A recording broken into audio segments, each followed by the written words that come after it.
jàmmi réew mi njiit yu mag njiit yu baax njiit la laaj te gore man faj soxla doomi réew mi njëriñu béykat yeeg sàmmkat nappkat jaaykat jàngalekat rabakat rëbbkat yeeg njëriñu béykat yeeg feccakat fajkat woykat yeeg mën a am yaakaar jàmmi réew mi.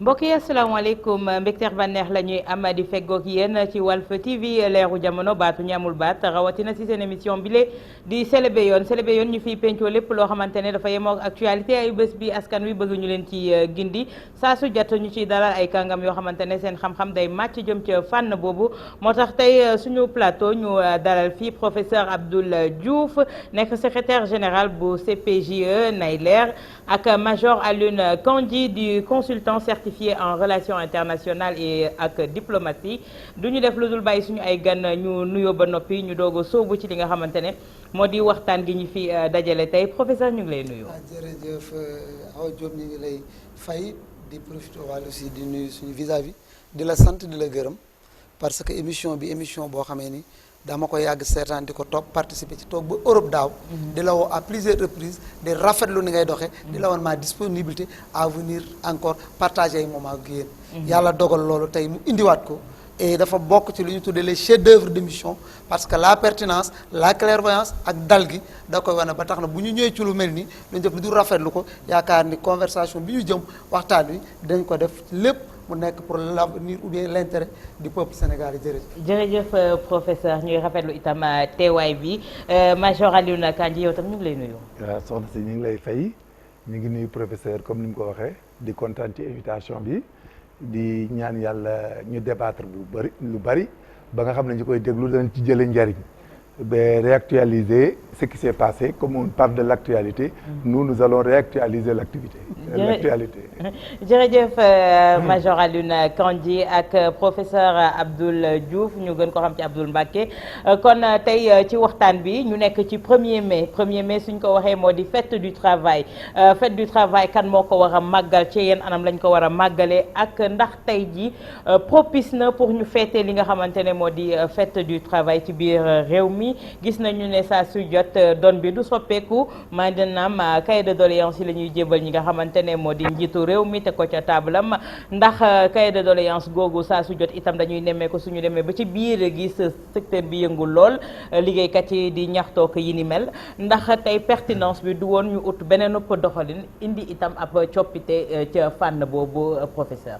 waaw côté boobu moom yaakaar naa ni célébration fête du travail c'est d'ailleurs de par le monde partout nit ñi dinañ jóg parce que dafa nekk daal loo xam ne maanaam benn rituel la ñu am habitude di ko célébrer et puis ni nga ko waxee itam cahier de charge yi cahier de revendication yi dafay ñëw amoncelé wu ci table dirigeant yi mais jusqu'à présent dirigeant yi ñoom peut-être du ñu mën a am opportunité pour pouvoir solutionner le tout mais bu dee cas particulier bu Sénégal dafa bëggoon ñu def benn flashback bu ndaw boo xam ne ñu ngi koy jëlee ci 1979 avec le PREF le programme de redressement économique et financier lancé par Abdou Diouf bi mu lancé programme boobu dafa biaisé attente sénégalais yu bari ndax non seulement yamu ci daf cee boole ñetti mbir beneen bi ñu tuddee ko le PAMLET le programme d'investissement à moyen et long terme beneen bi ñëw mu tuddee ko PAS le programme d'investissement structurel yooyu am comme corollaire la NPI la NPA la nouvelle politique agricole la nouvelle politique industrielle loolu dafa tax tey ba képp ku ñëw aussi ci réew mi comme le président Macky Sall wala le président Abdoulaye Wade pour dana leen jafe torop ndax dañoo am un système éducatif extraverti système éducatif bi formé wul le Sénégalais bi nga xamee ni bi ne lambda moo yor les nécessités de Kër Madiabel de Fongolemi ou bien de Kër Mandoumbe mon village natal mais dañ ko extraverti par rapport à des réalités yoo xam ne ni c'est des réalités typiquement européennes donc ce qui fait que amuñu adéquation formation emploi au niveau de nos universités on forme des gosses yi génn dem ba master 2 ils ne sont pas opérationnels kooku taar la suñu tendon d'Achille parce que su fekkoon ne réglé nañ problème adéquation emploi ak sortie bi ak formation bi jël au niveau des conseils d'administration des universités ce que l'on appelle des gens externes des gens de l'entreprise suñu duggee ci biir day tax ba ñoom module yi ñuy jàngale dañuy génne ni ñun module yi la ñu bëgg suñ ko fa tegee ce qui veut dire que le produit bi pare du jaraat ñu defalaat une formation supplémentaire pour muy mën dugal dans l'entreprise mais day fekk déjà pare na parce que am na ce qu'on appelle le savoir-faire capable de lui permettre au moins de participer effectivement aux besoins de ce pays mais malheureusement loolu amul te aussi ñi ñëw muy wax da bi ñëwee dafa continuer ci même rythme bi président Macky Sall aussi jëm na essayer def quelque part une certaine ouverture pour modifier mais jusqu'à présent on voit que quand même affaire dafa stagné c'est la raison pour laquelle nous lançons un appel vraiment solennel au Sénégal et particulièrement aux dirigeants sénégalais d'ouvrir les yeux sur un certain nombre de faits parce que boo gisee tey jii en France coow li bari avec les gilets jaunes mais lan moo koy indi c'est parce qu'il y a une crise existentielle les gens ont peur pour leur lendemain les gens ont peur parce que comme Daïsin cet être qui se projette avec un avenir radieux amuñu ko mais donc su fekkee ni ñun politique bi ñu war a am social réel exeegul loolu mën na biaiser le jeu politique créer aussi un malaise et c'est la raison pour laquelle je pense que actuellement comme le président Macky Sall peut nager vraiment librement il doit pouvoir autant que faire se peut baliser une voie capable de résorber le gap existant parce que le gap ne va pas se résorber du jour au lendemain parce que même l'Europe a son lot de misérables avec la crise de 2011 de la banque Lehman Brothers qui a créé ce que l'on appelle la burbuja immobiliaria l'Europe était complètement à kaw donc par rapport à ça tam dañu bul Europe sëqatee ñun daanaka ñu tëdd suuf c'est la raison pour laquelle je pense que il nous faut avoir le courage de faire des changements profonds d'aller dans le sens de changer exactement cette manière de voir que nous avons hérité de la colonisation en formant un homo sénégalais originel qui part du vécu sénégalais pour changer les choses. D'accord Major tey su ma déggee professeur mu wax le mal est beaucoup plus profond on parle de fête du travail mais ki war a fête travail itam dafa war a fekk base bi mu ñu defar ko ba noppi ba nga xamante ne ku génn sur le marché de l'emploi chômage bi tey jii du nekk frein di nga génn avec une formation adéquate bu lay permettre itam soo nekkee sur le marché de l'emploi nga nekk koo xamante ne dina am lu mu mën a jëriñ ba ñaxtu yi ñuy gis kon du am. Comme le professeur waxee il a fait l'historique et il a parlé dans ce qu'on appelle ce que disait Roger Garaudy quoi il a parlé d'une manière ordinanthrope c'est-à-dire ce qui est formaté d'une manière ordinanthrope très joli très beau en Afrique c'est le début que nous avons forcé c'est normal hein parce que quand on bu ñu ñëwee bu dee dañu jóge ci colonisation quand on provient de la colonisation il faut qu'on hérite de la taxonomie de gestion de cette même colonisation. Ça, c'est évident. Ouais. Donc, comme il l'a dit, tout cela nous a causé un retard profond. Et que maintenant, j'ai vu que le président Macky Sall, il a commencé à faire ce qu'on appelle les analyses de besoins en formation en ouvrant des centres de formation pour la formation des jeunes selon les attentes du monde du travail du marché au Sénégal. Mais cela va poser un problème. Parce que ce que la technologie actuelle demande, ce que l'emploi demande maintenant, beaucoup de jeunes Sénégalais ne sont pas éligibles, qui proviennent de l'enseignement. Parce qu'il a été crié que l'enseignement est obsolète, parce qu'il n'étant pas diversifié, et que nous n'avons pas respecté ce qu'on appelle le STEM, c'est-à-dire la formation sur le plan de la science, de la technologie, de l'ingénierie et des mathématiques. Nous avons un retard.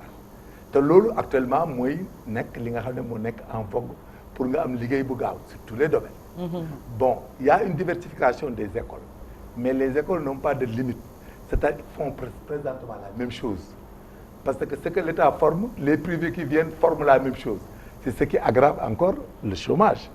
Maintenant comment nous allons nous en sortir c'est faire ce que le professeur demande c'est-à-dire de faire une réforme ci wolof ndax sama maam soxna fay mën a déglu waaw dañuy def affaire bi ci réforme bu généralisé c'est-à-dire il faut que les universités soient réformées pour ñu xam ne ñuy former les écoles privées là il faut ñu am ay limites dans la formation secondaire il faut que ñu jox leen ñoom ay termes de référence mais doo ñëw fekk lu état di former ba pare nga defaat ay privé di ko former à côté mais da nga koy yokkal xam comme ni ko xale di waxee karaw ci xar mi karaw donc loolu mooy suñu problème mais nonobstant cela aussi nous avons des économies intermédiaires qui ne peut pas héberger le marché du travail, c'est-à-dire les jeunes qui demandent du travail. Le Sénégal, comme l'Afrique en général, mënuñu résorber ces temps-ci le gap mënuñu ko résorber parce que présentement on a vu que l'état actuel a fait beaucoup d'efforts jël nañ ñu bari bu dee am na lu bari lu ñu mën a expliquer jël nañ ñu bari mais Sénégal dafa am benn monde boo xam ne dafa parallèle à ce qu'on appelle le monde moderne pour l'emploi moderne parce que bu leen fàtte ne Sénégal ñëpp duñ jàng école fii dafa am ay voies yeneen yoo xam ne nit ñi dañ ciy jaar aussi ba màgg ñëw Ndakaaru di laaj liggéey du nekk parce que Sénégal aussi l'enseignement traditionnel coranique et autres presque dafa jël si vous divisez l'ensemble des enfants au Sénégal nga diviser ko par 5 1/5 bi duñ dem école te buñ màggee dañuy ñëw laaj ñoo it liggéey comme ñëpp boobu problème aussi dafay agir nous avons aussi des systèmes d'entreprise yoo xam ne ay entreprises yu kenn xamul nu mu tudd la comme ce qu'on appelle l'informel au Sénégal l'informel au Sénégal n'étant pas structuré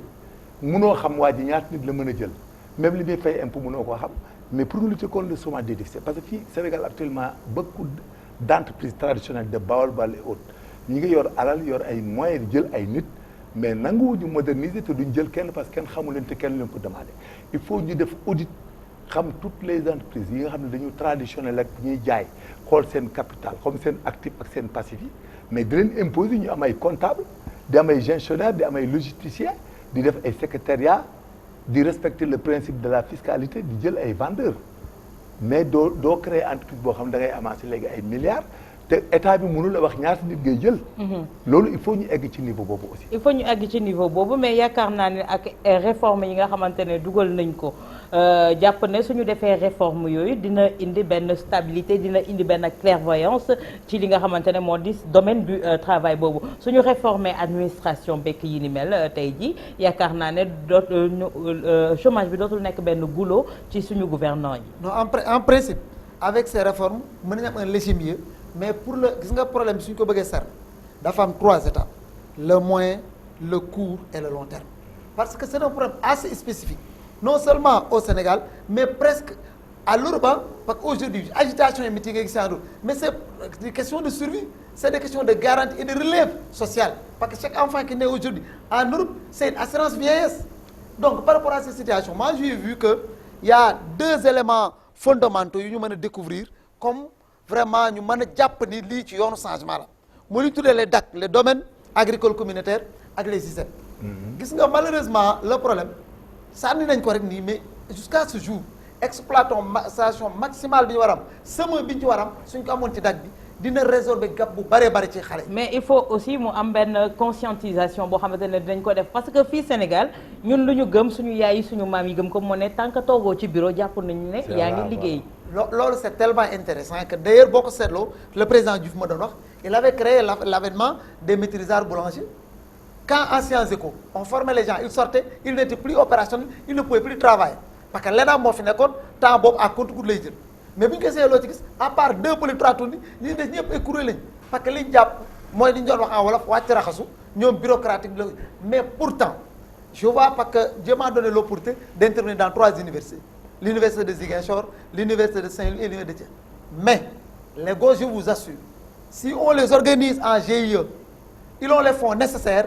ils sont capables de relever les défis avec les DAC et mieux qui plus est l'affaire de ce qu'on appelle les ISEP malheureusement on vient de commencer l'ère des ISEP mais le problème qui se pose c'est quoi l'explication réelle que le gouvernement devait donner on l'a pas donné et voilà une réforme radicale du système éducatif sénégalais parce que le système éducatif c'est un système d'ordre général on est bien dans toutes les matières ou bien on est moins dans toutes les matières mais on est généraliste on n'est pas spécialité de tel ou tel élément ce qui pose problème parce que pour recruter quelqu'un l'entreprise a besoin d'avoir un profil soit au niveau de la comptabilité soit au niveau de etc donc loolu moo tax ma ni quelque part le président Macky Sall ni di travail bu baax mais comme bi mu war a àndal dému ni boo xoolee rythme bi ñuy jëlee booy leen yóbbu tey ci université virtuelle alors que ISEP yi ñu ngi foon d'ailleurs tout le monde sait man depuis le début j'ai dit que avec l'université virtuelle on risque de créer des problèmes plus qu'on en forme de jeunes bien qualifiés parce que système bi ñuy jàngee man j'ai dit que le système est plutôt propice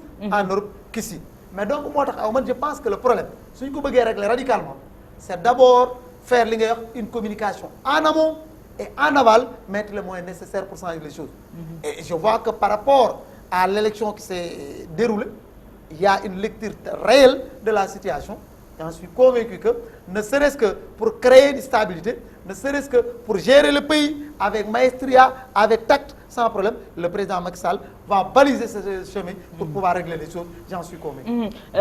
Major sànq yaa ngi wax ci li nga xamante ne moom moo aju ci 1/5 si ñi nga xamante ne dañuy jànguñu école jóge fële di laaj seen wàll ci emploi bi mais yaakaar naa ne itam réforme si wàllu jàng dem na ba soo xoolee comme ni ko professeur di waxee en Europe léegi dañuy teg par filière defatuñu comme fii ni ñuy def ba léegi enseignement général dañuy xool par filière xale bu nekk lu mu propice pour dem fa ñu continuer jàngale loolu mais fii on te bourre jàngal la loo xamante ne après doo ko sax utiliser est-ce que tey jii si réforme yi itam bokkul ñu mun ko ci ingérer boole ci loolu beneen problème itam ma boole ko ci question bi nga répondre ci moo di ne suñu wàllu liggéey yi da ngay gis koo xamante ne dem na à la traite am milliers de ndaw yuy xaar ñu maintenir ko à ce poste là fekk ne am na yeneen ndaw yoo xamante ne mënoon nañu pourvoir aussi poste yooyu. mais dañuy dem ci premier cas bi. mooy l'histoire des pour l'emploi des jeunes encore. Par exemple les populations qui viennent de la brousse qui viennent et qui demandent du travail ainsi de suite ainsi de suite. Donc là-bas le problème comme ni ko professeur waxee c'est un problème très difficile à gérer. Bien sûr. Parce que le marché de l'emploi au Sénégal l'État est le premier employeur. Ici les entreprises qui prennent les gens mooy ay Sonatel je pense ay Sonatel moo fi jël ay nit ñu bari. À part ça il y a les banques qui prennent les gens. Maintenant la formation et la diversification de la formation comme vous dites est très difficile à faire parce que c'est un système qu'il faut radicalement réformer. Mais j'ai vu qu'en Côte d'Ivoire il y a ce qu'on appelle une agence nationale pour la formation professionnelle qui fait plusieurs volets qui héberge tout un système. Ni ñu ko gérer foofu avec l'assistance des Nations Unies. L'agence va s'occuper d'abord de la formation professionnelle des gens qui ont échoué à l'école. Maintenant, il leur cherche une formation par l'apprentissage. Premièrement, mooy ñu njëkk yi ne ñu yóbbu formation par l'apprentissage, c'est-à-dire on les affecte à des entreprises où ils vont rester apprendre des systèmes là-bas pendant 2 ans 3 ans ñu doog a am contrat d'embauche bu ñu leen évaluer. Beneen bi ci toppaat mooy comme li nga wax il faut les inspecteurs d'orientation là commencent à prendre les élèves depuis la classe de 3e ak terminale pour xam ñi fan moo nekk seen aptitude. Dès le début ce qu'on appelle des centres d'orientation il y a des inspecteurs d'orientation. Bien sûr. Léegi on les prend à la classe de 3e et la classe de terminale. Léegi cela veut dire que les études qui vont venir c'est des études supérieures mais dans une qualification bien définie. Comme ça loolu mooy tax ëllëg ñu am des gens qualifiés dans les domaines que nous souhaitons exceller. Loolu mooy li nga xam ne mooy problème fondamental bi. La deuxième question. Les retraités. yoo xamante ne dañ leen di maintenir à leur poste. Or en ce moment il y a beaucoup de jeunes yoo xamante ne. qui sont sur le marché de l'emploi. C'est l'État qui n'a pas algorithmé le système. Vous savez l'histoire de la fonction publique au Sénégal comme dans les fonctions privées il faut que l'État arrive à l'algorithmer. C'est quoi dire? Il faut que l'État répertorie toutes les entreprises installées au Sénégal, les sociétés hautes, et savoir le personnel, le nombre de personnel qui est là-bas, les modalités de recrutement et les qualifications et les dates de retraite. Da koy xam. La fonction publique en général, on doit connaître tout ce qui doit aller à la retraite et on les algorithme annuellement, c'est-à-dire tout le monde part à la retraite le 31 janvier. Et que l'État fait un concours d'accession à la fonction publique. Loolu lay wax ji. C'est-à-dire tout le monde part à la retraite le 31 janvier, décembre. Et que auparavant on fait le concours en fonction de la prévision et que les recrutés dans tous les domaines regagnent le travail le 2 janvier, comme le 1er février. C'est là-bas où l'on pourra maîtriser. Et à partir de là-bas, on pourra faire ce qu'on appelle la planification et les prévisions. C'est là-bas où les statistiques pourront prévoir que en tel temps, on pourra former tant de personnes qualifiées en temps et les embaucher. C'est comme ça qu'on va faire. Parce que nous, au Sénégal, sur le plan démographique, Sénégal, on ne peut pas maîtriser statistiquement la démographie. Pourquoi? Parce qu'un pays où nous sommes polygames, on ne peut pas. Dans un pays de polygames, on ne peut pas statistiquement prévoir qu'il y aura tant d'enfants demain, ou après-demain. Dans l'année, tu ne peux pas. Parce que le gars, il peut se marier aujourd'hui, il se remarie après-demain, 2 épouses, il fera 2 enfants, 3. Donc, ces statistiques-là, il ne faut plus essayer vers là. Je préfère que les enfants inscrits à l'école, c'est cela qu'on doit prendre en compte et faire nos prévisions et commencer nos prévisions là-bas pour ne pas nous tromper. Parce que dans un pays de polygame, je vous dis, non, ce n'est pas possible. Donc, c'est très difficile. Parce que tu ne peux pas comprendre à partir de la base ce que tu vas faire dans 20 à 30 ans. Ce que tu pourras faire, moi, je vais recevoir. C'est ce qui sont manifestés dans les écoles et autres, de les gérer et de faire de la planification. Il n'est pas normal de maintenir quelqu'un dans une fonction publique ou privée. Celui qui parle là-dedans, il n'a qu'à créer une entreprise, une société ou aller faire une consultance. Mais on ne peut pas t'embaucher dans une société où la fonction est une fonction rémunérée mensuellement avec un plan de retraite. Ça, il faut qu'on lutte contre ça et qu'on arrête. Qu'on arrête. Ñu ñëwaat ci beneen situation mooy situation wu liggéeykat u Sénégal tey jii da ngay gis liggéeykat boo xamante ne salaire am permettre ko yóbbu ko sax à la fin du mois li mu war a am ci prise en charge sociale des fois yu bëri duñ ko mëtale itam entreprise yi ñu ngi dund li ni mel pourtant teg nañu système boo xamante ne moom moo war a contrôler loolu yëpp ba nga xamante ne le travailleur sénégalais doit vivre décemment et peut vivre décemment sans pour autant tey jii moom mooy indi ñuy dugg ci yenn mbuxum yi ñu naan dëpp na kees ak def na lii tey soo gisee ñi nekk ci fonction publique dootuñu bëreeti dañuy préférer dem ci informel bi ndax moom moo ëpp xaalis si la ñuy mën a subvenir à leurs besoins tey jii ku nekk ci bureau di liggéey ki nekk ci mbedd mi daaj taabalam n'a rien à envier à ce travailleur là. waaw côté boobu moom loolu am na mais quand même il n'existe pas de salaire kilométrique il existe des fonctionnaires des employés ou des agents qui sont arrivés à dompter leurs besoins pour répondre à ce que l'on appelle l'opération droit de budget P égale Q 1 plus Q2 su fekkee ne mën nga fexe loolu mooy l'opération droit de budget mën nga fexe ba par rapport ak revenu bi nga disposé nga dem ci marché bi faire les achats et revenir peut-être doo dese lu bari mais doo dese lu tuuti pour pouvoir joindre les deux mais loolu tam dafa am une politique d'accompagnement de l'État mais lu koy waral souvent accompagnement bi di poser problème mooy que ni salaire yi muy secteur privé muy secteur public bi avant ñu wax seen convention yi surtout muy fonction publique bi ba gën a maîtriser parce que ci laa nekk le problème de fond c'est que il y avait eu les salaires ont été plafonnés à un certain moment par le régime d'Abdou Diouf parce que moom bailleur de fonds yi taxawoon nañ ci kawam sonal ko mooy bi mu indee paasam ba programme d'investissement structurel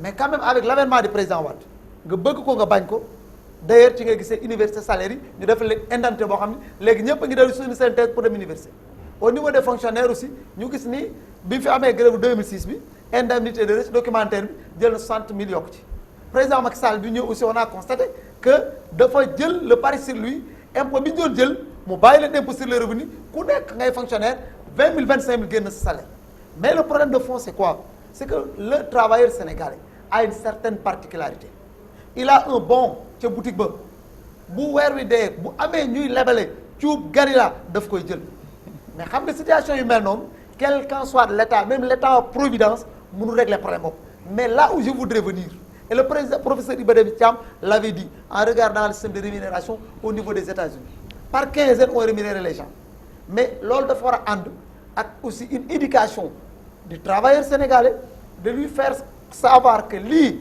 nii lañ koy fay parce que am na service dans le privé am na ay acompte à partir du 15 am na ñu koy jël am na ñu ko dul jël parce que acompte bi mi ngi mel ni genre découvert bi ñu jox dafay continuer di dem mais aussi ñu nekk ci kaw man la appel boobu laay la président Macky Sall ñu fàttaliku ñu yërëm ñu parce que tey ku toog bañ fal la nga nekk ci kaw c'est le peuple qui moo la fal le bas peuple mooy yëg yi gën a metti moo tax dañu war a ji ma xool sànq boo ci ne dugg ci benn alternance générationnelle parce que man gëwuma l'homme démiurge gëwuma l'homme providence bi nga xam ni danaan après moi c'est le chaos non donc loolu tax na ba tey ñu waroon dem retraite su ñu leen puusoon ñu dem ñeneen jeunes assez crédibles ou bien plus crédibles plus outillés que ak ère bi nekk l'ère digitale mën a occuper poste yi dina tax lu bari changer mais il faut un président très rigoureux et d'ailleurs peut-être soo déggee président Macky Sall deuxième mandat bi mesure forte yi mu jël par rapport à son discours oui, également waaw mesure forte yi mu jël ak fast track bi mu wax su ko appliqué à la lettre j'en suis convaincu que bientôt le fonctionnaire sénégalais bi nga xam ne bi ne dem na ba ñu créer ay actifs ñoo xam ne dañoo dajaloo ni banques yi dañuy torturer mais c'est vrai que banques yi torturer nañ mais ku demul ci ñoom aussi am un salaire X ou Y dem ba ko taille comme salaire kilométrique tu ne vas pas avoir. non mais le problème professeur ne se limite pas uniquement ak salaire bi maa ngi wax léegi wàllu prise en charge sociale bi tey da ngay gis liggéeykat bu dem liggéey ba retraité dem IPRES ñu ne la cotiser wuñ la woon nga gis entreprise privée yoo xam ne da nga fay dem amuñu couverture maladie. amuñu caisse de sécurité amuñu IPRES yooyu yëpp ñu koy dund à leur insu tey dañuy dem ba nekk benn situation bu ne këtt ne jonn mu taxaw ci seen kanam li may wax salaire mën naa tardé ci ni mel mais prise en charge yooyu war na effectif. mais loolu moom li koy faj mooy que ni toujours c'est la sanction su ko benn directeur X ou Y defee ñu gis ni teg nañ ko une sanction réelle ñëpp gis ko et puis jël des mesures d'anticipation état aussi parce que li ñuy wax état mooy ndeyu ñëpp cas yu mel noonu ce n'est pas le travailleur qui est fautif. directeur bi wala la personne responsable qui devait verser les cotisations au niveau de l'IPRES defu ko non seulement il doit être arrêté traduit et jugé mais que l'État en contrepartie moom boobu manqué mu joxal ko fonctionnaire yi nga xam ni à temps dañ leen ko parce que loolu moo gën a métti. mais les inspecteurs du travail lan mooy seen liggéey xam nga ñoom dañuy toog ñu autosaisir leen. mais ñoom duñ dañuy toog ñu saisir leen mais ñoom duñu autosaisir. non ils doivent s'autosaisir les inspecteurs du travail. Ils ont un répertoire des entreprises qui sont dans leur domaine de compétence. S'il y a une faute, comme l'a dit le professeur, on doit sanctionner l'inspecteur du travail qui est dans la zone. Est-ce que l'entreprise, elle est mise en cause dans le non-versement, ce que vous venez de dire, les cotisations, est-ce que quel est le dernier contrôle en date de contrôler? Le contrôle doit être annuel. Parce qu'à la fin de l'année, il doit faire le bilan, l'inspecteur du travail. La société déclarée, nous savons pourquoi verser légalement, régulièrement les choses. Nous nous vers l'entreprise pour voir que dafa nekk en difficulté ou pas. Mais ça, c'est la faute des inspecteurs du travail. Ils doivent être coachés parce qu'eux-mêmes, ils viennent des organes de contrôle. Il y a les inspecteurs d'État. Quand une inspection de travail ne fait pas son travail, mais ils peuvent contourner. La cotisation sociale, vous l'avez fait comment? Comme il a dit, l'État peut aller vers ce qu'on appelle un fonds de garantie sociale. L'État peut avoir un fonds de garantie sociale dont le fonds sera constitué d'accord parti jël ko ci patronat yi ba pare am lu ci subvention ñu denc ko pour bu cas yu mel noonu amee on fait la résolution et on poursuit la mise en cause. C'est des systèmes, c'est des taxonomies très promptes. Le droit, il est scientifique et dynamique. Il n'y a rien qui est impossible d'être créé. Au Sénégal, il y a des détails là. Même les grèves en matière de syndicalisme et autres, il peut même y avoir un tribunal d'arbitrage syndical qui condamne l'État ou qui déboute les travailleurs. On peut aller vers ça, se développer vers ça. Au lieu de chaque fois en grève, les médecins, les machins, on peut aller vers tout ça. C'est-à-dire un tribunal d'arbitrage syndical. La constitution de fonds garantis, de garantie sociale, pour ce qu'il vient de dire. On a entamé ce qu'on appelle un SEMI, la couverture de maladie universelle. On peut développer ça jusqu'à ce que tout le monde ait la garantie. Les histoires de retraite là, même les Dawarkatou s'arrêtent aux États-Unis, les gens se cotisent eux-mêmes et ont des pensions. Des pensions. Sénégal, Sénégalais aussi, vers le développement. Il faut accepter la modernité et le développement, ou bien on le refuse. Mais il faut que, comme nous l'avons dit, il faut de la rigueur. Le fast track là, ça c'est un terme un peu dans les états de besoin immédiats. Moi, je préfère, professeur, ce qu'on appelle le brainstorming. Brainstorming, yeah. Yeah, you know. Donc, l'on préféré que le président dise ça. Parce que le fast track, c'est très bon en matière d'urgence, de santé, de réaction des militaires, de la sécurité, pour faire aider les gens. Mais un État, il doit avoir une méthodologie avec des objectifs précis, avec des termes de référence, d'une manière spécifique, mesurer les choses et savoir quand ça arrête. Fast track, c'est bon hein, de le dire que les gens... Mais c'est dans l'urgence. Mais dans l'urgence, mais nous, on préfère du brainstorming, que les choses soient lisibles, qu'on sache les objectifs, où ça va nous amener. Il de fan la ñu jëmee, fan lañ koy régler. Loolu mooy problème du Sénégal. C'est que tout à l'heure, on a esquivé l'histoire de maintenir des agriculteurs autres. Mais dans un état où les gens ont un problème d'agriculture pour liquider les produits oléagineux, vous savez, il y a des problèmes.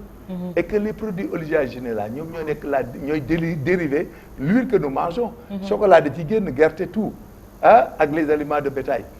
Cette huile-là, mais on a des problèmes. Les gens importent l'huile au Sénégal. Il y a deux hypothèses. Et quelle qualité également? Oui, et quelle qualité? Si on interdit l'importation, on dira que c'est illégal dans les accords de commerce. L'Organisation mondiale du commerce, les OMC, OMC du problème. Maintenant, nous, ce qu'on fait, c'est très simple. On fait de l'huile. Celui qui mange de l'huile étrangère, là, mais tu vas payer 200 francs de plus par litre. Hein? Mais ça va aller, ça va nous permettre de créer des industries, de fabriquer d'autres choses, d'investir sur d'autres domaines. Vous avez parlé tout à l'heure pour que les jeunes retournent pour créer des petites entreprises agricoles, et tout ça. Mais vous savez, ça, c'est pas des régimes d'entreprise. Ça doit nous ramener à ce qu'on appelle les start-up. C'est des start-up. Les start-up ont besoin d'investissement pour s'autofinancer. Donc c'est l'État, comme vous dites, c'est très possible là, je pense que c'est vous qui l'avez dit là. Il faut que l'État il faut que les mécanismes pour retourner les gens à la terre soient des mécanismes qui aboutissent. Que le gars, il faut conscientiser. Du côté vous, voilà. Il faut toujours conscientiser. Il faut conscientiser. Parce qu'on a connu le plan REVA avec Abdoulaye Wade. Tout au début, Japon n'a eu ça allait, mais après, il fallait le mouiller, ben flop le mouiller. Avec Prodac. Qu'est-ce que ça a donné également? Kon defe naa problème de conscience la parce que ñun Sénégal fii dañu gëmoon ne tant que toogoo ci bureau xëyoo wàcc affaire yooyu liggéeyoo mais buñ ne retour à la terre dañuy jàpp ne ah kii de ab kaw-kaw la ma nga ca suuf sa dib doy mais pourtant c'est très rentable. Mais là-bas c'est méconnu je parce vais que me porter à amul benn faux, c'est-à-dire là-bas c'est l'État qui n'a pas assumé jusqu'au bout. Vous savez, il y avait Sodeva au Sénégal. Si vous vous rappelez, non? Il y avait la Sodeva qui organisait les agriculteurs du début à la fin. C'est-à-dire, on retourne à ça. Ce que Abdou Diouf avait trouvé là et qui a été enlevé, c'est ce qu'on retourne. On va retourner après 60, en 63 et 67. Il faut que pour que cela se passe, il faut que l'État retourne faire une évaluation agraire, les terres, quoi. Appréhender les terres, hein, entre guillemets, les aménager et les affecter, mettre les intrants et accompagner les futurs agriculteurs en start-up. C'est tout. Mais est-ce que terre amatina Sénégal? Mais il y en a tellement dans le Jolof là. Après Touba, il y en a tellement. Bon, de mettre le Jolof, il y en a tellement. Il y en a. Même s'il y a des terres, comme la situation ne peut pas continuer comme auparavant. Parce que déjà la situation de mon rupture, ça marche ci NPA. La nouvelle politique agricole, dafa am benn corollaire bu ko Diouf boole le président Diouf, mooy la moins d'État, mieux d'État. C'est-à-dire que le retrait de l'État pour permettre aux particuliers de gérer leen. Donc moi je pense que même les Sénégalais, ils deviennent ni bureaucrates. Loolu gis nga ça a prononcé son oraison funèbre avec l'avènement des Modou qui arrivait en moins de 3 ans à investir des sommes colossales ba tax que le fonctionnaire même bu ngeen rivaliser avec le Modou ñu dàq fonctionnaire bi ou le travailleur.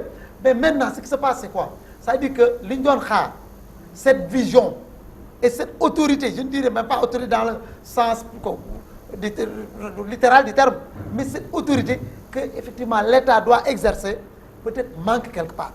Mais aussi ça peut se comprendre.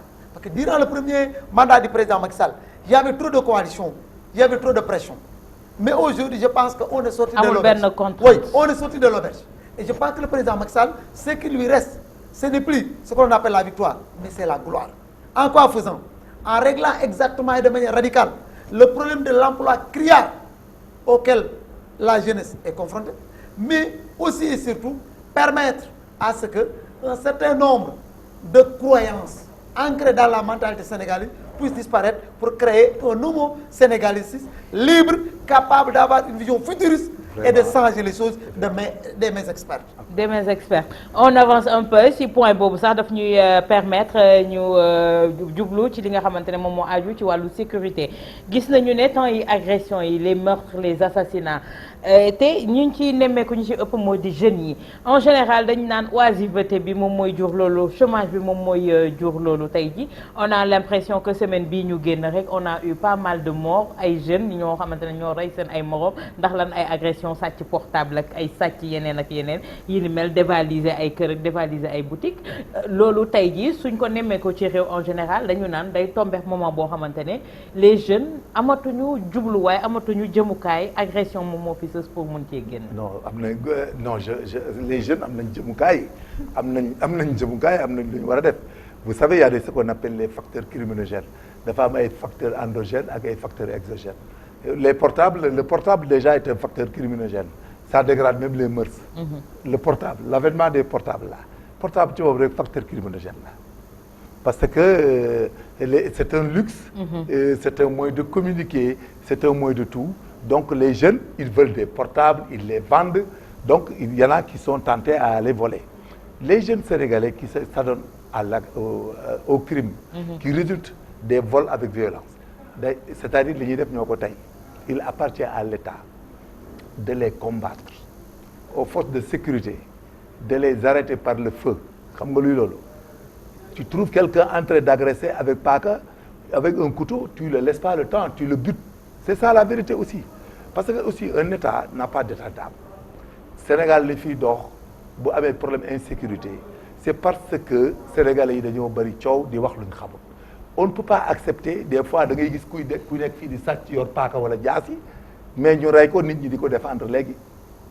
Mooy da ngay gis fi kuy agressé di coupeur de route di agressé léegi bu ko gendarme yi fekkee wala policiers yi song ko bu yëkkati jaaj ñu fetal ko, les gens ont commencé à râler naan waaw moom kay mën a nangam ndeysaan. Ça ne passe pas. Looloo indi problème bi fii ku nekk ñeme li muy def. On ne peut pas retourner à la peine de mort parce que c'est aboli. Mais en ce qui concerne les forces de sécurité, il faut que les gens arrêtent et combattent ce fléau par le feu. C'est-à-dire les gens qui font les braquages de nuit, ceux qui attaquent boutique yi, il faut les rechercher et les arrêter par le feu. Parce que mënoo comprendre nit jël ngànnaayam di topp commerçant noonu, éleveur de bétail noonu, femme bu takk or noonu, ku yor portable 100 000 ñu lay rey. Il faut les arrêter par le feu parce que c'est permis par la loi. Loi bi li mu wax au Sénégal c'est très clair. Il y a la théorie de la légitime défense qui est à part. Ah, il y a l'ordre de la loi et le commandement de l'autorité légitime qui est à côté. Ah, il y a des textes complémentaires qui disent que lorsque les violences sont telles qu'elles ne puissent être vaincues outre que par l'usage des armes, il faut en user. Lorsque les gens et les policiers ont le droit d'arrêter ces agresseurs par le feu. D'accord. Bah, c'est ça la vérité. Ces gars-là, on ne peut les arrêter que par le feu. Voilà. Mais où est la part de responsabilité de l'État dans tout ça, tey professeur? foofu moom. Je pense que dañuy d'accord ci ni que certes l'État ne peut pas mettre un policier devant chaque maison ou bien devant chaque rien. Mais dafa am loo xam ni ça date pas de longtemps. Le général Niang, qu'est-ce qu'il avait comme leitmotiv? Il faut créer la peur dans le camp des agresseurs. C'est ça. Et quand le général Niang a appliqué cette politique, pendant un certain nombre de temps, les agressions dañoo dem ba raréfié. Donc moi je pense que maintenant, au vu de ce qui se passe quotidiennement, on a l'impression que ça faat bakkanu nit, mais c'est un jeu, c'est un sport, ça n'est absolument rien. Et donc quelque part li ngay wax am na fu ma ànd ak yow mooy yenn mouvement yi su loolu amee tey kon dama ramatul yow mi nga xam ne sax yaa mujj nga jóg def benn genre pas vendetta mais pour vous couvrir soo mujj sax dañuy teg coono yoo xamee ni da nga doon mujj sax bàyyi ko mu gën di agression. beneen bi ci des tam en dehors de aussi l'État, la population sénégalaise am na ci rôle mu joué parce que la police day fonctionner ci ñaari mbir. benn bi c'est le renseignement, benn bi mooy bi nga doon wax la dissuasion, mooy comme ki agressé kii nga door ko bàyyi ci tànk. Mais malheureusement da ngay nekk ci benn koñ benn pokus ñu gis ay jeunes nekk fa di yoon ñu tuddee seen jakarta boobu di ko naan ñu wóor ni kër gi fi la ñuy jaayee yamba bi pourtant kenn du dénoncé. Pas du tout. dañuy dem ba meurtre am fa ñuy jéem a rawale kooku nit ñi du ci wax. mais xam nga foofu état bi du mën a def beaucoup de choses mais en retour le rôle régalien de l'État c'est d'assurer la sécurité aux populations. En quoi faisant?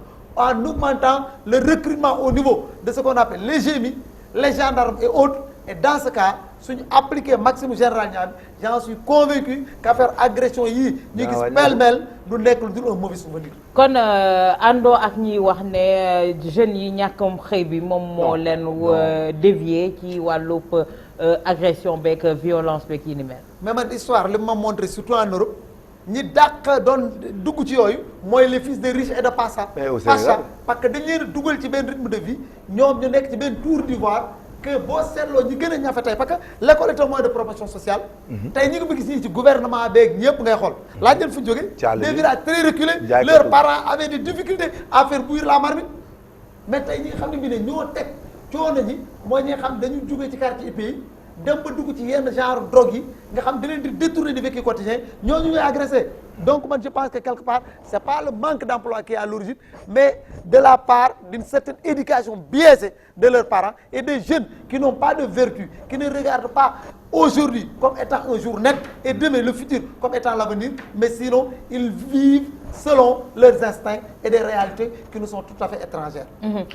Sànq dañ doon évoquer wàllub réforme ak yi ni mel sànq professeur mi ngi naan fast track bi nga naan nañ ko changer def ko brainstorming. Mais tey jii est-ce que ñu bëri dañu jàpp ne fi mu nekk vu ni président di doxalee ak mesures yi muy jëloon yëpp réduction ou resserrement de la taille du gouvernement tey jii mu mel ni élargissement lañ ci nemmeeku ñu bëri jàpp ne réforme yi ñu jël enlever le poste de premier ministre également au niveau des députés jël élection yi randalaat kooku yi ni mel ñu bëri jàpp ne au lieu de fast track on va vers un low track. Est-ce que vous partagez cet avis-là, tey Major? On part en brainstorming. Waaw. C'est-à-dire comme je t'ai dit quoi, on est en train d'affiner une stratégie. C'est-à-dire l'allègement de la tâche administrative là a été de l'apanage d'abord des militaires pour la réactivité dans la sécurité. Vous savez l'armée, les armées. sama maam soxna Faye dina la mere de làkkal wolof. waaw dama ne boo gisee li muy def nii dañ allègement tâche administrative la. xam nga Sénégal ak Afrique yëpp nous. Les résultats de la francophonie là dañoo ñeme administration kayit fu mu jóg da nga naan kii signé na kii war a signé kii fara jaar fële fu ne lay jaar donc un premier ministre c'était un coordinateur qui s'informait de tout et qui était un trait d'union entre le président de la République et les ministres mais de tout temps vous savez le travail c'est le secrétariat d'État de la présidence tu sais le secrétaire du gouvernement c'est lui qui administre les documents et le secrétariat type de frappe et de choisir les numéros des arrêtés et autres, c'est le secrétaire du gouvernement. Maintenant, ce qui va se passer est très simple. Il a fait un allègement. Le document, il arrive d'emblée là où on doit le résoudre. Ça ne passe plus pour un intermédiaire. Voilà, passer par un premier ministre pour faire là-bas une semaine, 15 jours. Il est absent, il est là, on l'informe. Ça n'existe plus.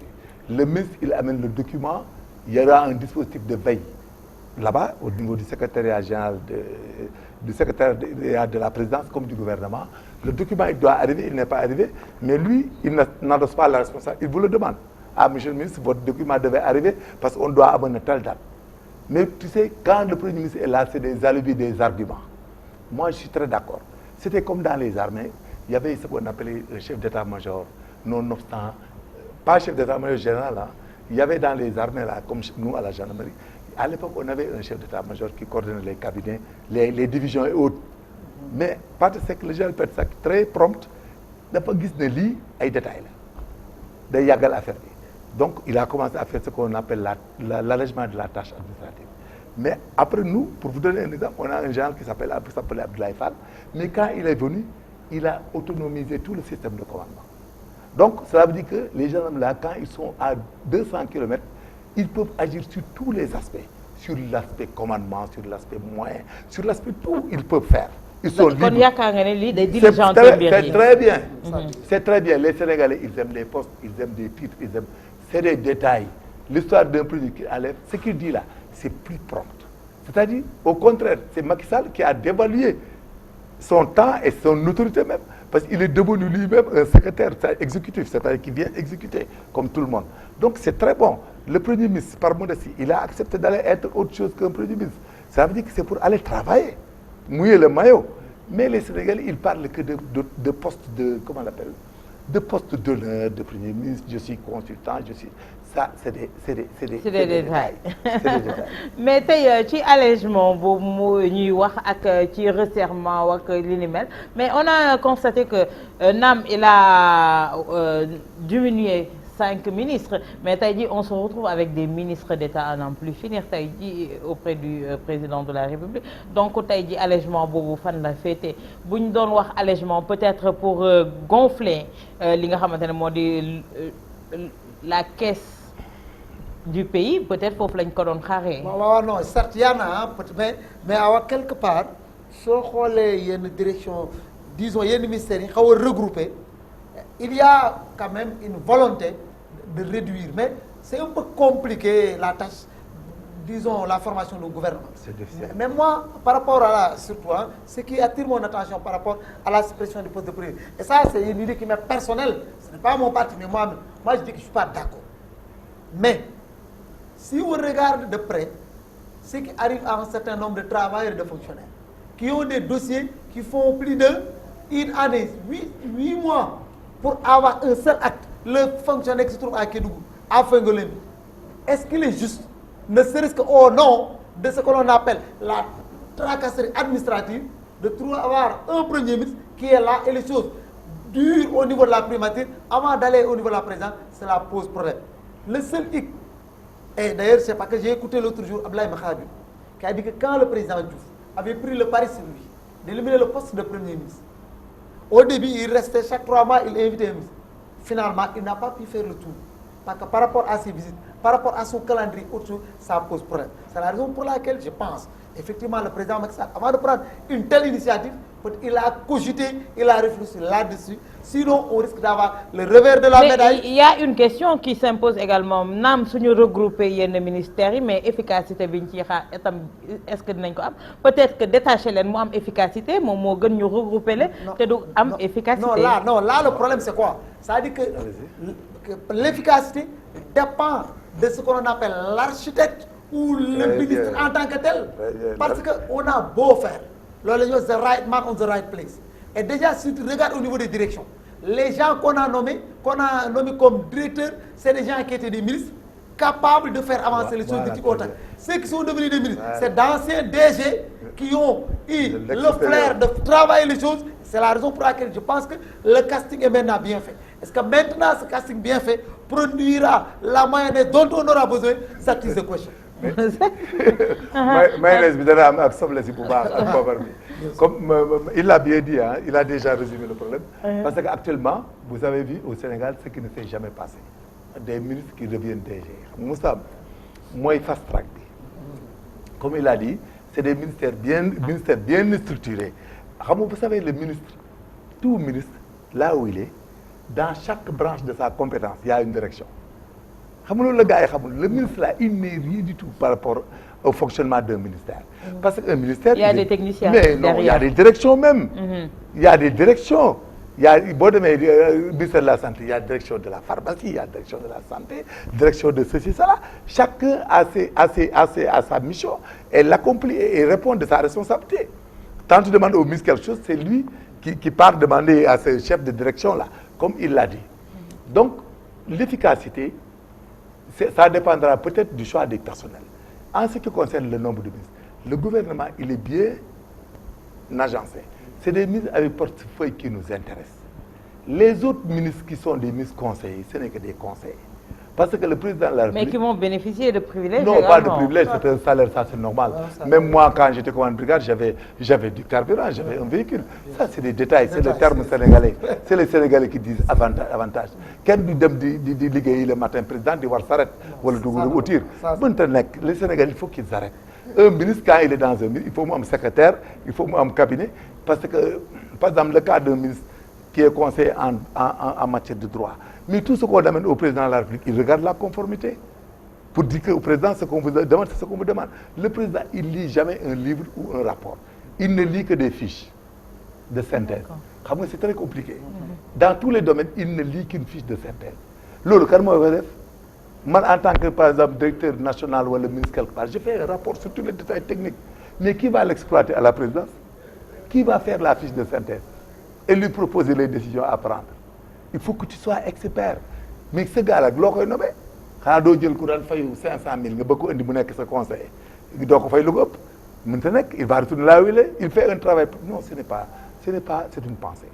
Le Sénégal, Macky Sall, au début, moi, je lui reprochais le polycaméralisme. Parce qu'il avait donné trop de pouvoir aux gens. Moi, je l'appelais le polycaméralisme ou le polycéphalisme. Donc, mais il ne s'était pas trompé. C'est-à-dire, il a donné à des gens des pouvoirs. Il a créé ce qu'on appelle, il y avait l'Assemblée, il a mis quelqu'un, le Haut Conseil de ceci. Il a mis des gens là-bas. Mais ces gens n'ont pas été nuls quand même. Ils ont pris les responsabilités, ils ont fait le travail qu'il fallait faire. Hein. Donc il avait raison pour stabiliser le pays. Donc il avait raison de le faire. parce qu'il a pris des gens compétents qu'il n'a pas voulu éliminer. Mais il leur a donné des responsabilités et ils l'ont bien assumé. Par exemple, parler d'un développement dans un pays, c'est très difficile dans les pays du tiers-monde, où nous sommes tout le temps dévalués par des systèmes hybrides par l'étranger. Tu sais que l'avènement de l'euro, là, tout notre problème économique, c'est l'avènement de l'euro. Nous, on était en parité de 50%. Mais l'euro est à 655. Mais ils nous ont dévalués à une fois encore et plus que demi. Mais sans qu'on le sache, tous les produits que nous exportons, nous, à l'extérieur, on l'exporte sur cette parité. Tout ce que nous prenons de l'extérieur, on l'achète en subissant cette parité. Cela veut dire qu'on perd 2 fois. Moi, je dis qu'on perd 160 francs par opération. Sur le plan économique, hein, donc nous, où est-ce que nous allons partir pour nous en sortir? Donc, tout ça, il faut prendre en compte. Avec une démographie hybride, les gens viennent au chômage chaque jour. Comme tu dis, les sociétés qui ne payent rien, qui dissoutent, les gens viennent au chômage. Comment tu vas les recevoir? Comment tu vas les prendre?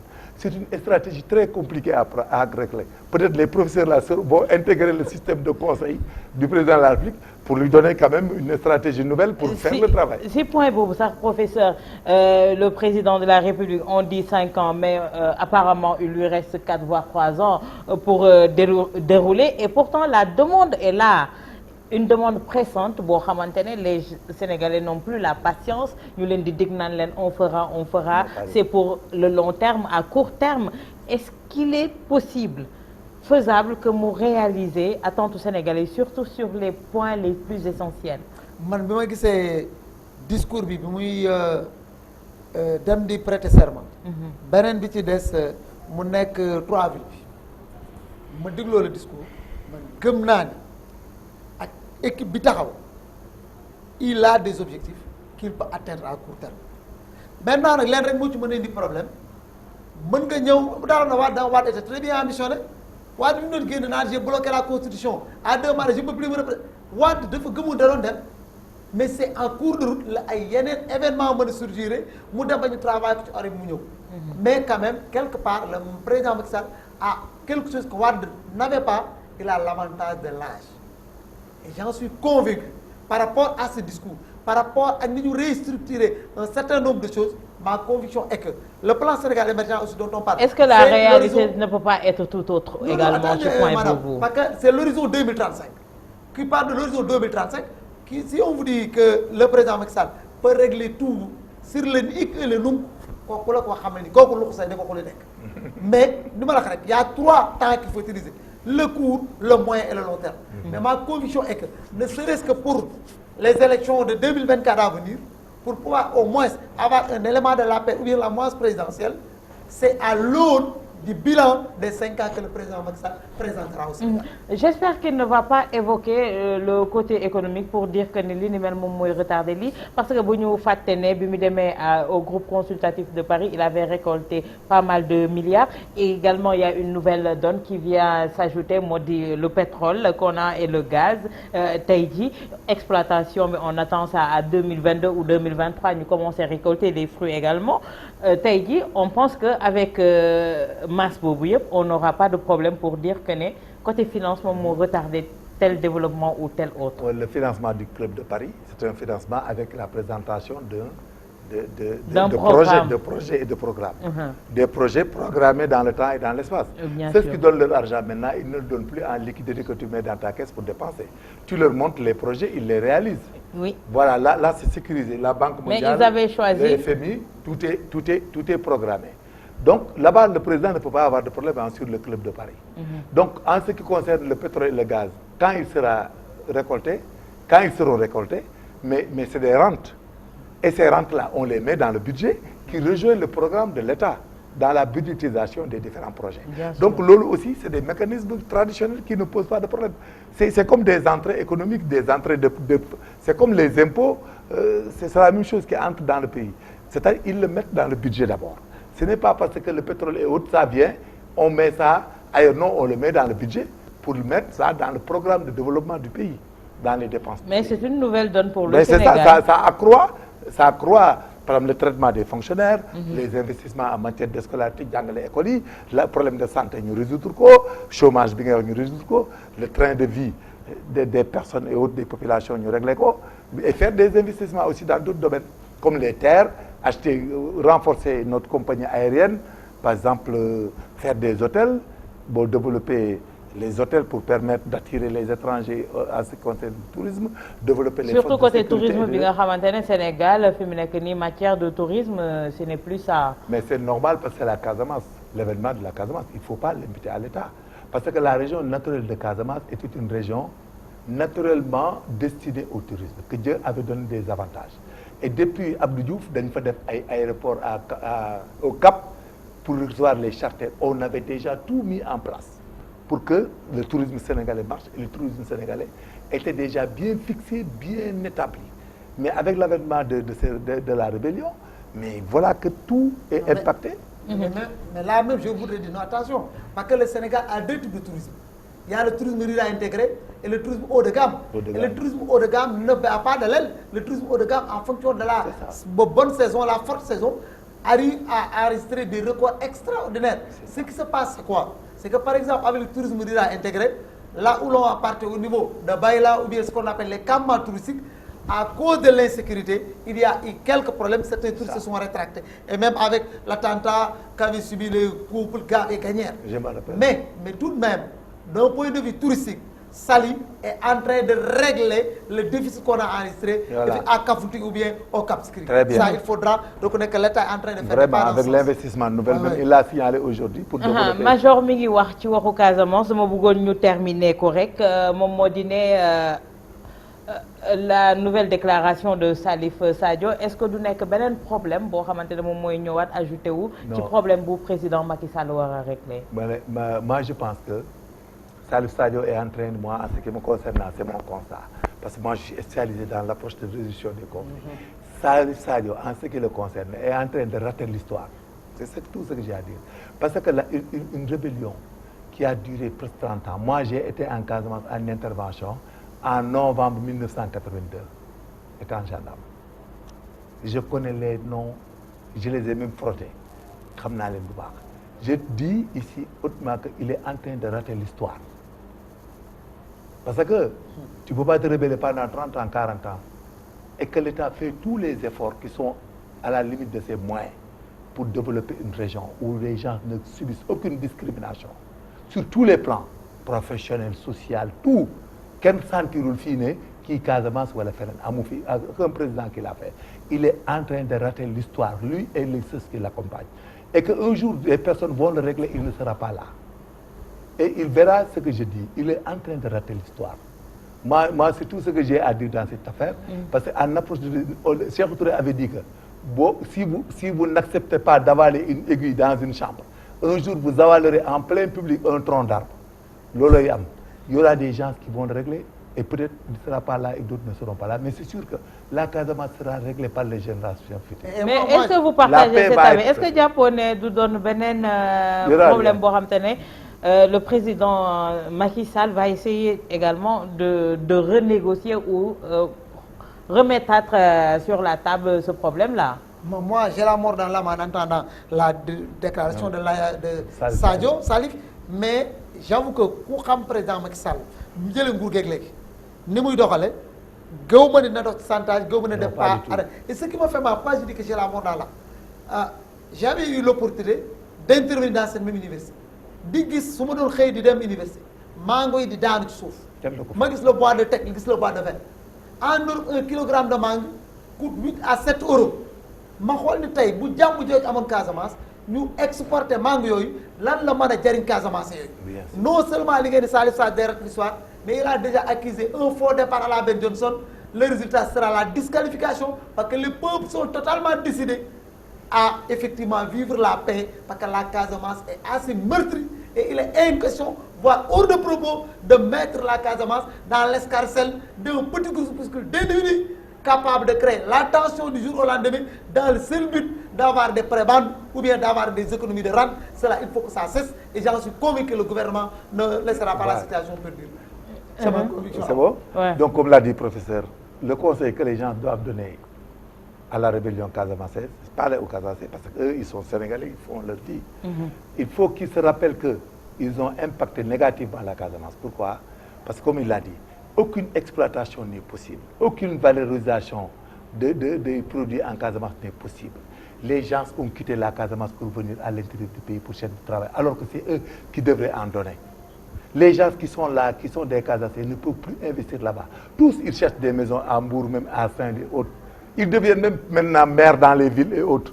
Donc voilà, mais une rébellion dont l'idéologie ne peut pas être définie. Sur quelle base de droit, sur quelle base sociale quelqu'un peut demander la rébellion casamançaise?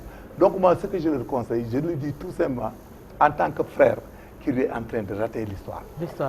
D'accord, un dernier point, j'avais dit que c'est le dernier point, mais un dernier point moo di ne stabilité dëkk itam il faut mu jaar ci pàcc yi nga xamante ne ñoo ko composé yëpp ñu nekk ci jàmm, mais gis nañu ne les relations sont tendues entre l'opposition et le président de la République. Si seen xalaat lan ngeen yaakaar ne tey jii moom moo war a indiwaat raffermissement boobu nga xamante ne ils ne seront mus que par l'intérêt du pays, parce que une élection n'est pas encore à l'horizon. War nañu mën a toog pencoo li nga xamante ne moo di jafe-jafe réew mi ne xalaatu ñëpp soxla nañ ko jamono ji. Mais vous savez, l'opposition n'est pas responsable du développement du pays.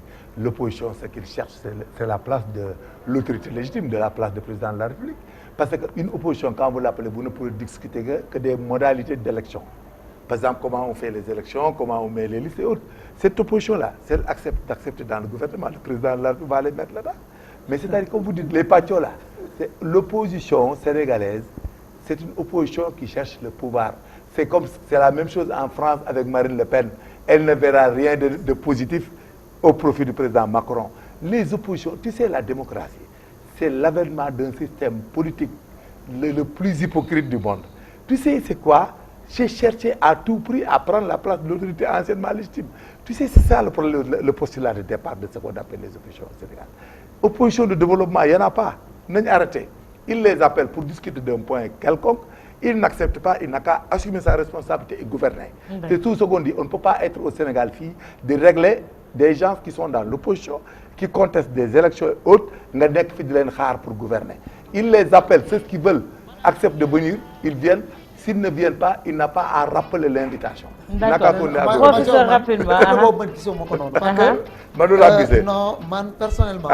dama bëgg président Macky Sall réussir te aussi Abdou Diouf jaar na fi Wade jaar na fi ku ci ne lu mu métti am na ay discussion toogoon nañu benn la code consensus. Mais Wade d'accord la. waaw d'accord mais xam nga problème bi lan la borom càq du xuloo borom baatu mi. D'accord. et gis nga li ma li sax président Macky Sall bu mu xool ci victoire prochaine na xool laa loolu parce que ñun dañu bëgg comme ni ko Jean-Paul Sartre doon waxee bu ko loolu dal non nous n'avons pas besoin d'une réhabilitation positive. C'est ici et maintenant que le procès se gagne ou se perd.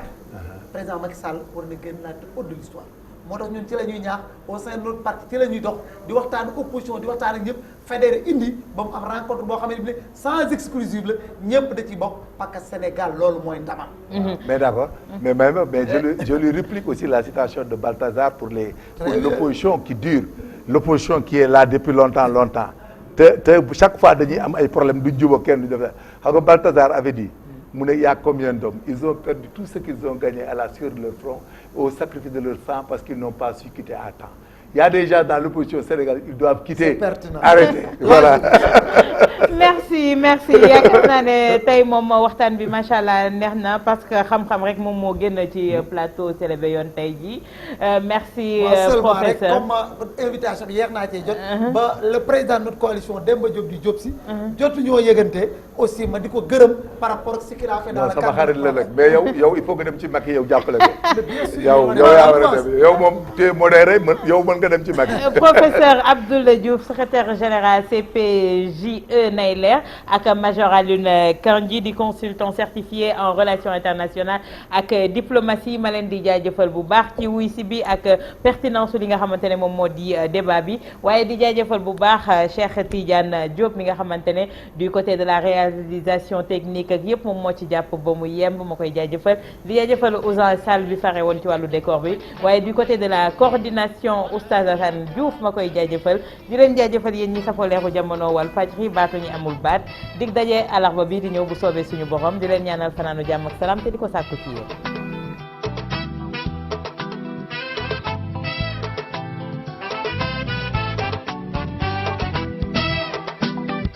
jàmmi réew mi njiit yu mag njiit yu baax njiit la laaj te gore man faj soxla doomi réew mi njëriñu béykat yee sàmmkat nappkat jaaykat jàngalekat rabakat rëbbkat yee njëriñu béykat yee feccakat fajkat woykat yee